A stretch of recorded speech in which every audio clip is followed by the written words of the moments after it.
नमस्कार दोस्तों, हमारे चैनल में आपका स्वागत है। दोस्तों, हर मनुष्य को अपने कर्मों का फल जरूर मिलता है। जो व्यक्ति बुरे काम करता है उसे नरक मिलता है तथा जो व्यक्ति अच्छे काम करता है उसे स्वर्ग मिलता है। इस संबंध में गरुड़ पुराण में विस्तार से बताया गया है। कुछ सजाएं इतनी डरावनी और भयंकर है जिनके बारे में अगर आप जान जाओगे तो बुरे कर्म करना छोड़ दोगे। अगर आप जानना चाहते हो कि नरक में कौन कौन सी सजाएं दी जाती है तो इस वीडियो को अंत तक जरूर देखें। दोस्तों, गरुड़ पुराण के तीसरे अध्याय में नरक और स्वर्ग के बारे में बताया गया है, जिसके बारे में आप सुनकर कांप जाओगे। भगवान विष्णु बताते हैं, पापी आत्मा यमलोक के दक्षिण द्वार से प्रवेश करती है। प्रवेश करते ही हाहाकार से परिपूर्ण उस लोक को देखकर पापी प्राणी रोना शुरू कर देते हैं। उसका रोना सुनकर यमदूत और उसे डराते हैं और यमराज के पास उसे ले जाते हैं। वहाँ चित्रगुप्त उस मनुष्य के सारे अच्छे बुरे कर्म देखते हैं और यमराज को बताते हैं। यमराज उसके पापों के बारे में सुनकर अपना अत्यंत भयंकर रूप दिखाते हैं। यमराज का यह रूप देखकर आत्मा भय से कांपने लगती है। यमराज अपने दूतों से इस पापी आत्मा को दंड देने को कहते हैं। ये दूत पापी आत्मा को अपने पास में बांधकर नरक की एक ऐसी जगह ले जाते हैं जहां जलती हुई अग्नि के समान प्रभाव वाला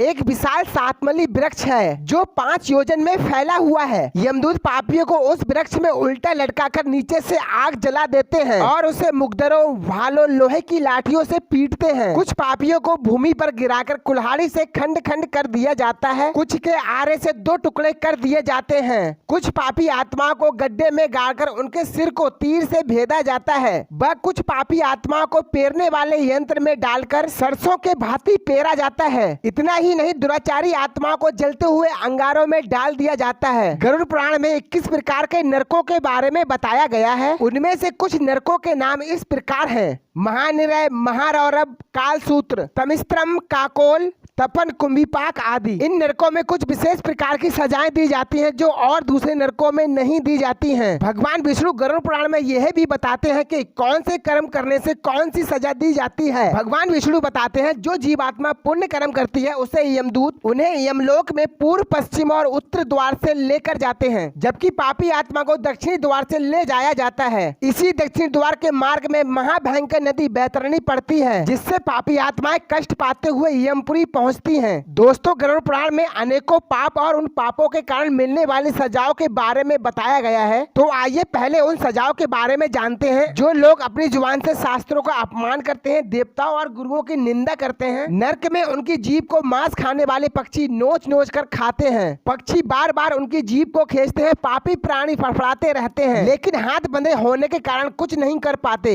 जो व्यक्ति सज्जनों को घोर कष्ट देते हैं, उनकी प्रसन्नता में बाधा पहुंचाते हैं या फिर प्राण तक कष्ट देते हैं, उन्हें नरक में तपी हुई बालू में डालकर सजा दी जाती है। गरुड़ पुराण में यह भी बताया गया है, जो व्यक्ति पिता पुत्र में, स्वजनों में, यजमान और पुरोहित में, माता और पुत्र में, सगे साथियों में और पति पत्नी के रिश्ते में दरार डालने की कोशिश करते हैं, उन्हें नरक में आरे से चीरा जाता है। जो लोग मनगढ़ंत बातें बनाकर दूसरों की चुगली करते हैं, उन्हें नरक में जाकर इसका परिणाम प्राप्त होता है। उनकी जीभ को छुरे से 2 टुकड़े में काट दिया जाता है। जो लोग अपने माता पिता और गुरु का अपमान करते हैं, मरने के बाद उन्हें नरक में कठोर सजा मिलती है। उन्हें विष्ठा और मूत्र से भरे हुए कुएं में उल्टा लटकाया जाता है। जो लोग देवताओं, अतिथि, अन्य प्राणियों, पितरों और पक्षियों को अन्न दिए बिना भोजन कर लेते हैं, उन्हें नरक में गोंद चाटकर अपना समय काटना पड़ता है। ये प्रेत बनकर भटकते हैं। भूख प्यास खूब लगती है। जो लोग घोंसले, मंदिर, देवालय, पूजा के स्थान को नष्ट करने का प्रयास करते हैं, उनको नरक में यमदूत अपने शास्त्रों से खाल खींच लेते हैं। गरुड़ पुराण में यह भी बताया गया है कि बैतरणी नदी के कष्ट किन किन लोगों को झेलने पड़ते हैं। तो आइए जान लेते हैं। जो लोग बाल हत्या करने वाले, स्त्री और गाय की हत्या करने वाले तथा गर्भपात करने वाले सभी व्यक्ति बैतरणी नदी में गिरते हैं। इसके अलावा गुरु, देवताओं, बालक, स्त्री का धन चोरी करने वाले बैतरणी नदी के कष्ट पाते हैं। जो व्यक्ति विश्वासघात करने वाले, अपनी पत्नी को छोड़ने वाले तथा माता पिता और गुरुओं को अपमानित करने वाले मनुष्य बैतरणी नदी में डूबते हैं। दोस्तों, भाइयों और बहनों, अगर आपको इन यातनाओं से बचना है तो कोई भी बुरा काम ना करें। अपने माता पिता को प्यार दें और भगवान के गुणगान करें। बोलो जय श्री कृष्णा। अगर वीडियो अच्छा लगा हो तो वीडियो को लाइक कर दें और चैनल को सब्सक्राइब जरूर कर दें।